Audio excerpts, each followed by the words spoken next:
Bonjour et bienvenue sur le podcast One Thing in a French Day.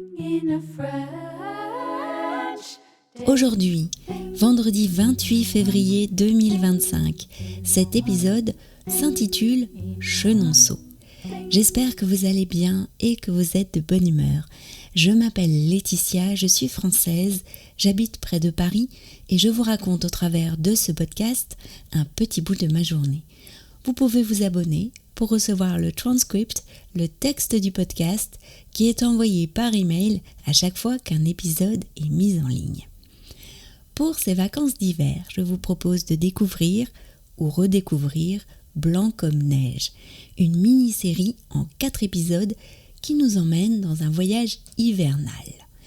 Les abonnés au transcript avec notes recevront les textes complets de ces 4 épisodes avec leurs notes, mais aussi 2 dictées inspirées par la série et une liste de vocabulaire thématique sur la neige avec guide audio de prononciation.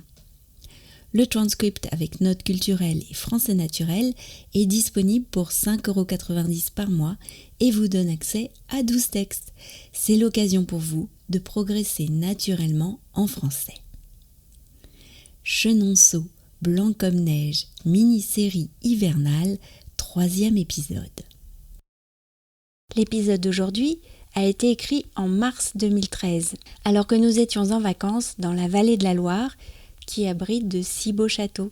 Vous savez, ceux dont les noms font rêver, Chambord, Chenonceau, Chaumont, Amboise, Cheverny, Azel-Rideau, et j'en passe. Allez, passons à l'épisode d'aujourd'hui, Chenonceau. Nous mettions la radio dès que nous montions en voiture pour prendre des nouvelles et en milieu de semaine, il était surtout question de la neige qui était tombée sur le nord de la France. Des autoroutes bloquées dans le nord et en Normandie, des gens maintenus pendant des heures dans leur voiture, certains évacués pour dormir dans des gymnases. Caroline et Natacha nous faisaient parvenir des photos incroyables par SMS. Et là où nous étions, rien d'autre qu'un ciel variable, bleu parfois, souvent gris, mais pas de neige. Le matin où nous sommes partis pour Chenonceau, il faisait gris. Ce n'était pas très loin d'Amboise. Nous avons quitté les rives de la Loire pour celles plus secrètes du Cher. Nous sommes arrivés sur le parking, il n'y avait pas grand monde, et puis les tickets achetés, nous avons passé la grille et nous nous sommes retrouvés face à cette magnifique et longue allée blanche bordée de hauts platanes.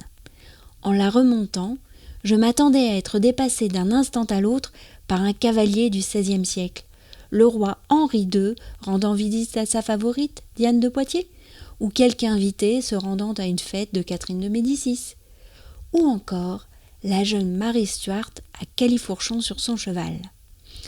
Le château apparut enfin, petit, blanc, avec des tourelles et une porte en bois peinte et sculptée magnifique. On y accède par un pont en pierre, et à partir de là, ce fut l'éblouissement. Tout est beau, magnifiquement mis en scène, royalement décoré, fleuri avec goût. Ce château respire l'histoire. Notre visite a été assez courte, mais je ne rêve que d'une chose, retourner à Chenonceau. One Thing in a French Day, c'est fini pour aujourd'hui. Je vous souhaite à tous de passer un très bon week-end et je vous retrouve lundi pour le dernier épisode de cette série hivernale. Bon week-end et à bientôt!